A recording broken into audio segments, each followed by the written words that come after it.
Hiya YouTube. So in this lesson I'm going to be talking about the basic effects that you would find on music tracks.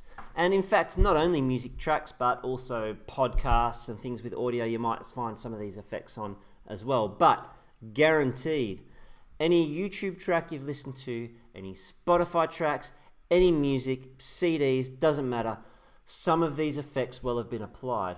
And not only to the whole track, but to the individual instruments as well, whether it's the bass or the electric guitar or the drum kit or the voice, these effects would be getting applied to each one to get just the perfect sound that the artist is looking for. So let's dive straight in. I'm going to be using BandLab for this, which is a really simple, free online software, and it's just a good one to be able to outline these effects to you with. So I'm going to start a new track, and I'm going to do voice audio because I'm going to be using my microphone to record the audio in, on which I'm going to demonstrate the effects. I'm going to use my metronome. You should always use your metronome when recording because that becomes really important when it comes to adding things like a drum machine or even just other tracks to your work. You want to make sure it's all in time. So I'll flick him on.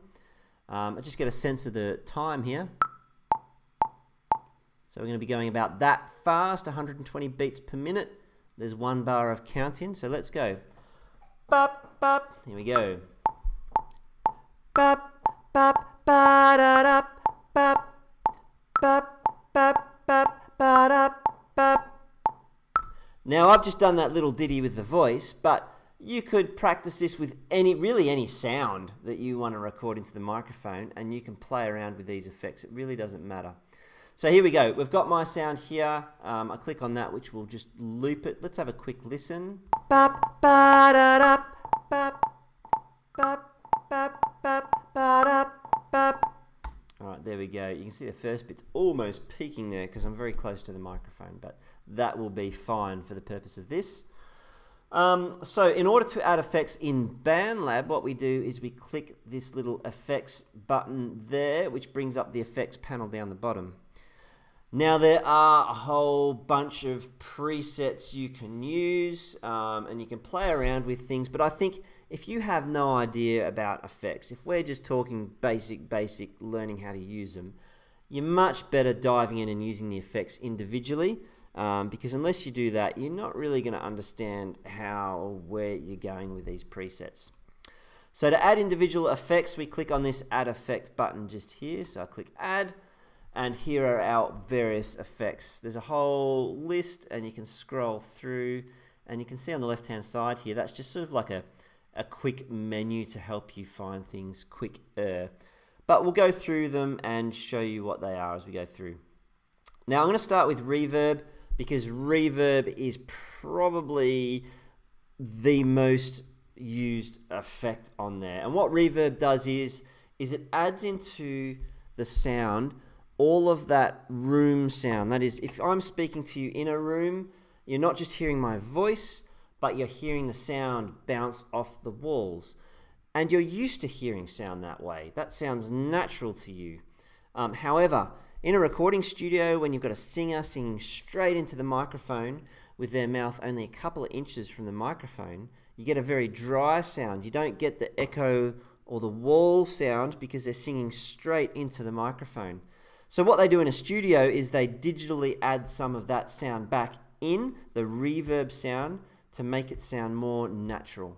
So that's what we're going to do. We're going to go for a studio reverb. I could use any of these, but I'm just going to go for a studio reverb, and I'm going to show you how that sounds. So once again, with that turned off and no reverb.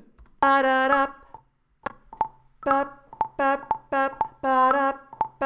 right, with some reverb.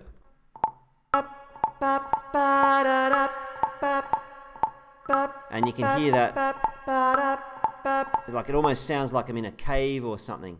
And I can turn that up or down. I can add more or less. Let's have a listen.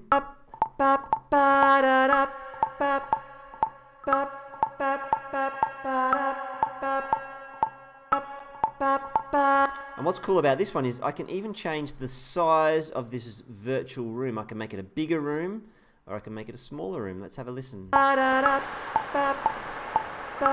Alright,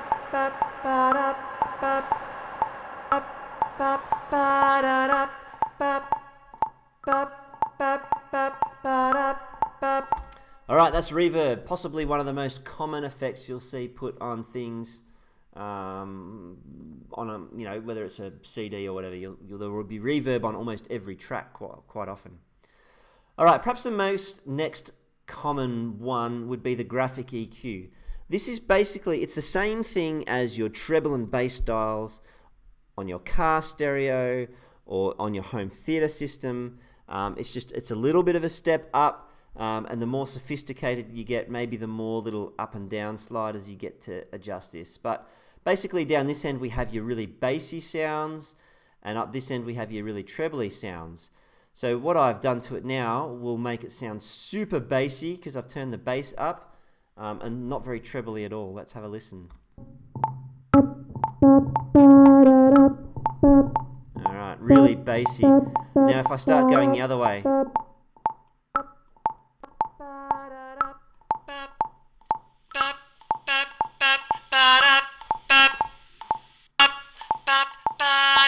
And we're getting the complete opposite now, really trebly. What you normally want to go for is like a natural feel. Unless you really want an effect sound on the voice, you want to be listening to try and make it sound natural as if the person was in the room with you. One other thing I will show you though is you can get a sort of a lo-fi sort of sound. Lo-fi being like low quality, think all old music, or think of singing down a telephone or something like that.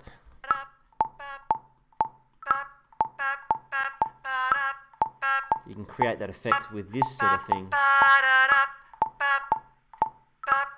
So that is the equalizer, or graphic EQ. Graphic because you can physically see what you're doing. So that's the equalizer, and that's what that does. I'll turn him off now. Next one we'll look at is quite common, is a delay. A delay is it is basically an echo. And a bit like the reverb effect, I can have less echo, I can have more echo. I can have it being a slow echo. For example, echo, echo, echo would be a slow echo. Or if I speed it up, I might have echo, echo, echo, echo, for example. Let's have a listen to that one. I'll do a slow one to start with.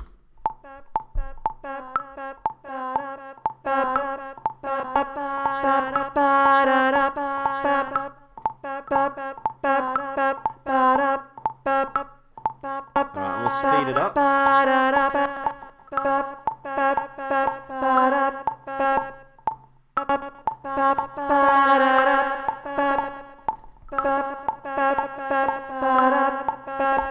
Alright, this particular effect has a cutoff on it, which is unusual, but since it's there, I'm going to explain what it is.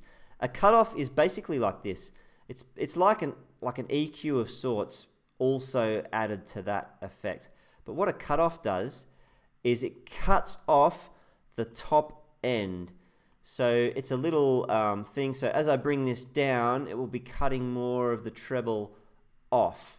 So I'll turn him off again and hear how this affects the sound.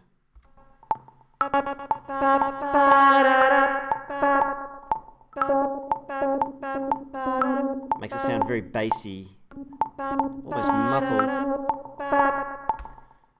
Alright, that is our delay. In this case it's called an echo, but in the music industry it'll be called a delay almost all of the time. And that's what that does.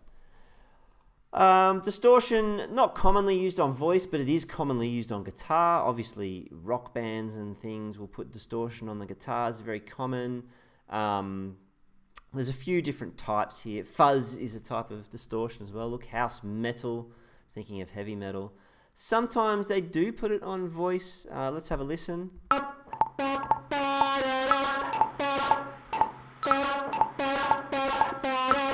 It does happen. So that's how that one sounds.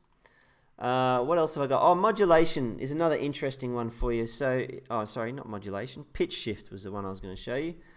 So I can shift the pitch of my voice. And this is done in semitones using this tool here. So semitones is like the smallest unit of measurement in Western music, if you like. It's one fret on your guitar or one note on the piano. So if I go down 12, So that's minus 12 now. That would be a whole octave on the piano or guitar. So I will now sound like I have a really low voice.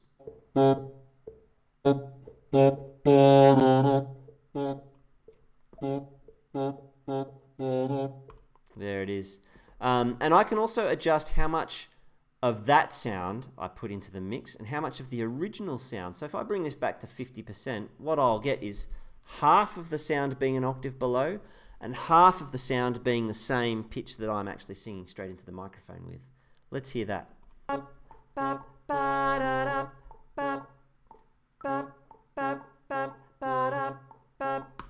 Yeah, that's it. You can probably even get harmonies if I shifted it. Let's say, let's put it at the minus 5, which was the default. I'm actually getting quite a nice harmony. There you go. So there is some of the basic, most common effects that are used on all sorts of music across the music industry, and a bit of an outline of how they work, but also how to use them in BandLab if you're using the BandLab software. So I hope you enjoyed that lesson and enjoy playing around with your effects in your digital audio workstation.